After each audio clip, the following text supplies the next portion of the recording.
Okay, I did not anticipate just how excited people were for Xiaomi's €250 Mi A2, and pretty much minutes after posting my unboxing video, I was flooded with comments of people who wanted a camera test. So here it is, and because this camera is so good for the price, we're actually going to be comparing it to not just the OnePlus 6, a phone that is twice as much, but also the Galaxy S9 Plus, a phone that costs more than 3 times as much.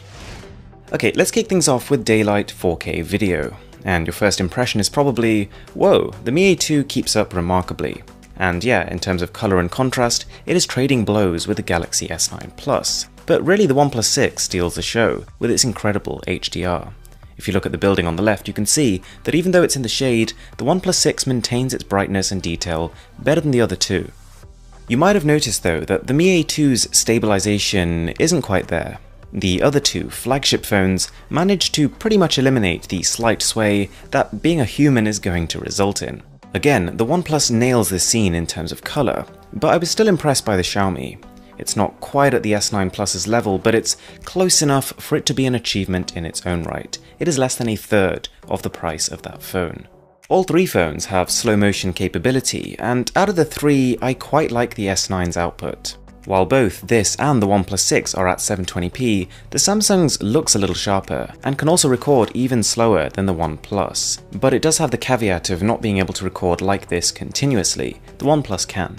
Xiaomi's Mi A2 can't capture nearly as many frames as the other two phones, so its video isn't as slow, but it does keep it at 1080p, so it looks clean. Walking is where you will notice the Mi A2's lack of stabilization. All phones are recording at 4K, and Samsung sails through the test, with the OnePlus pretty close behind. See, it looks like at 4K, Xiaomi has either completely turned off electronic image stabilization or dialed it back significantly. It's still pretty solid footage for the price, but this is one area where there is a clear disparity with the higher end phones. At 1080p, Xiaomi does introduce stabilization, but I'll get back to this. What about just straight up daylight photos? Let's have a quick look at the HDR and the color processing on this new Mi A2. And to sum it up in 3 words, it is good. Even side by side with these phones that are 2 and 3 times the price respectively, some would prefer the Mi A2's photos. That's a huge deal. The image processing introduces higher contrast, but in a subtle way so as not to look unrealistic, and it helps to bring out more detail in the sky especially. When you do look at the skies, the S9 Plus is actually the one playing catch-up, with an output that I'd say looks a little soft compared to the other two. Then again, this aspect is personal preference, but I appreciate the slight extra definition from the Xiaomi. With a direct source of light behind, the sun in this case, OnePlus does the best job of still keeping the foreground well lit, but it's a close one and none of them are doing badly. In middling lighting, the Mi A2 loses some of its punch, but not as much as the other two. Surprisingly, it is the least affected by this challenging lighting situation. But when we get to really low light, it's a different story. Let's start with video. I've brightened all 3 images just to exaggerate the grain a little, and you can probably tell the A2 is struggling. OnePlus 6 seems to apply a strange blue filter to low light video now, which must have come through a software update, because it wasn't like that at launch. Nonetheless, video from the 6 is actually the sharpest of the 3, in part due to a slight over-sharpening by the software, but also, it is just capturing a little more detail, even than the S9 Plus. All 3 phones are recording at 1080p here, and you can probably tell Xiaomi's stabilization has now kicked in, and it's making quite a bit of difference. With low-light photos, the Galaxy S9 Plus is a clear winner, as I guess you'd expect given that this is one of the phone's key selling points. Its variable aperture allows it to gather much more light and produce a cleaner photo with visibly less noise.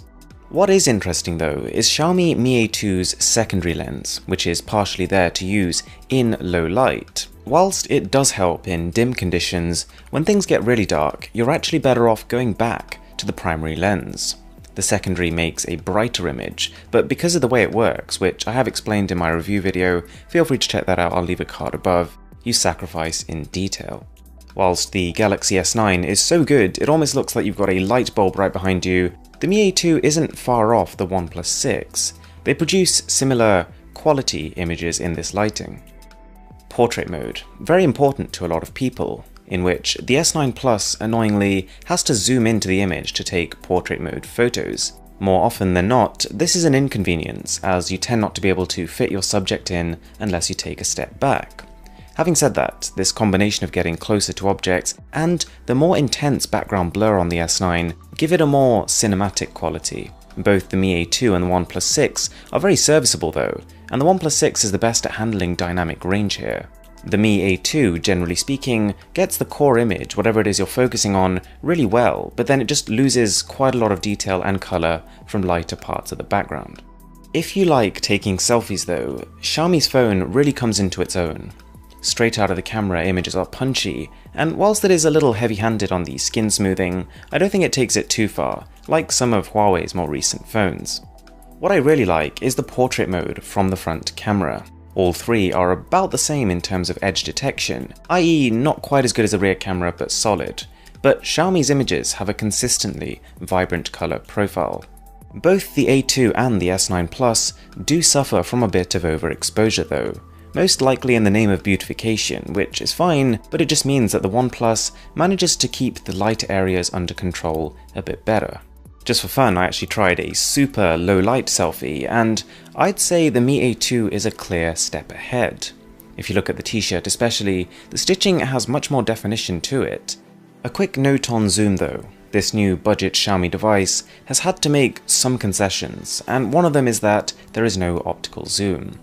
And actually, the OnePlus doesn't have it either, but that phone can still zoom in 2 times and look clear. Xiaomi struggles with this. The S9 Plus has optical zoom, so there is basically zero loss in quality when zooming in 2 times. And now to answer maybe the most important question of all, which phone takes the most detailed photos? So we've got some texture shots here, and if we zoom in 12 times on each, it's really close. The OnePlus has a little bit more definition due to its 16 megapixel primary sensor versus the 12 megapixel on both other phones.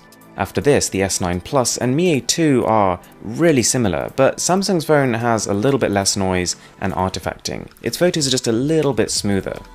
Okay guys, so a surprisingly close comparison, and really a demonstration that Xiaomi have done a fantastic job on their €250 Mi A2. These flagship phones are more capable, no doubt, but this is the first budget phone ever where I can say there just isn't that much in it. Thanks a lot for watching guys, I really hope you enjoyed the video, and if you're new around here, if you could smash that subscribe button down below, it would really mean a lot to me. My name is Aaron, this is Mr. Who's the Boss, and I'll catch you guys next time.